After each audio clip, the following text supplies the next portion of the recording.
American president Donald ട്രംപുമായി കൂടിക്കാഴ്ച നടത്തി French president Emmanuel Macron. Trump അധികാരത്തിലേറിയതിനു ശേഷം അദ്ദേഹവുമായി കൂടിക്കാഴ്ച നടത്തുന്ന ആദ്യത്തെ നേതാവാണ് മാക്രോൺ.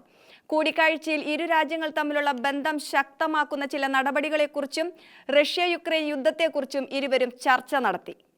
ഫ്രാൻസ്-US ബന്ധം ദൃഢമാക്കുവാൻ എന്ന ലക്ഷ്യത്തോടെയുള്ള സന്ദർശനമാണ് ഫ്രഞ്ച് പ്രസിഡന്റ് ഇമ്മാനുവൽ മാക്രോൺ നടത്തിയത്.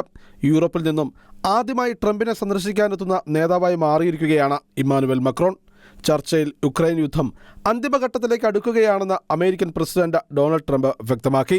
ഫ്രഞ്ച് പ്രസിഡന്റ് ഇമ്മാനുവൽ മാക്രോണുമായുള്ള കൂടിക്കാഴ്ചയ്ക്ക് ശേഷം നടത്തിയ വാർത്താ സമ്മേളനത്തിലാണ് ട്രംപ് യുദ്ധം അവസാനിക്കുമെന്ന പ്രത്യാശ പ്രകടിപ്പിച്ചത്.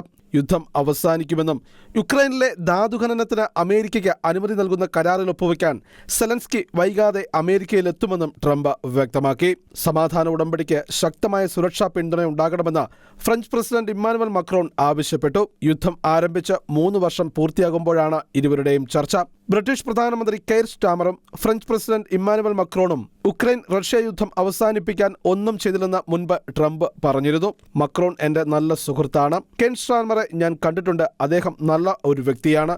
പക്ഷേ യുദ്ധം അവസാനിപ്പിക്കാൻ ഒന്നും ചെയ്തില്ല എന്നും ബ്രിട്ടീഷ് പ്രധാനമന്ത്രിയെക്കുറിച്ച് ട്രംപ് പരാമർശിച്ചിരുന്നു. ഉക്രൈൻ പ്രസിഡന്റ് വ്ളാഡിമിർ സെലൻസ്കിയും ട്രംപും തമ്മിൽ ഭിന്നത രൂക്ഷമായ സാഹചര്യത്തിലാണ് ഇത്തരമൊരു കൂടിക്കാഴ്ചയ്ക്ക് വേദിയൊരുങ്ങിയത്. യുദ്ധം അവസാനിപ്പിക്കുന്നതിൽ സെലൻസ്കിക്ക് പങ്കുണ്ടെന്ന് കരുതുന്നില്ലെന്നും സെലൻസ്കി ചർച്ചകളിൽ പങ്കെടുക്കുന്നത് പ്രാധാന്യമുള്ള കാര്യമല്ലെന്നും ട്രംപ് നേരത്തെ പറഞ്ഞിരുന്നു. റഷ്യ ഉക്രൈൻ യുദ്ധം അവസാനിപ്പിക്കാനുള്ള സമാധാന ചർച്ചകൾക്ക് നേതൃത്വം നൽകാനുള്ള അമേരിക്കയുടെ ഏകപക്ഷീയമായ നീക്കത്തെ വിമർശിച്ച യൂറോപ്യൻ രാജ്യങ്ങളിലെ നേതാക്കന്മാർ വിഷയം ചർച്ച ചെയ്യാൻ പാരീസിൽ പ്രധാന യൂറോപ്യൻ രാജ്യങ്ങളുടെ അടിയന്തര യോഗം ചേരാനടക്കം തീരുമാനിച്ചിരുന്നു. France, Germany, Italy, England, Poland രാജ്യങ്ങളെല്ലാം തന്നെ അമേരിക്കയുടെ ഏകപക്ഷീയ നീക്കത്തിൽ കടുത്ത പ്രതിഷേധം വ്യക്തമാക്കിയിരുന്നു.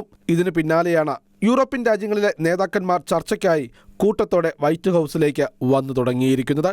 International desk, Shakeena news.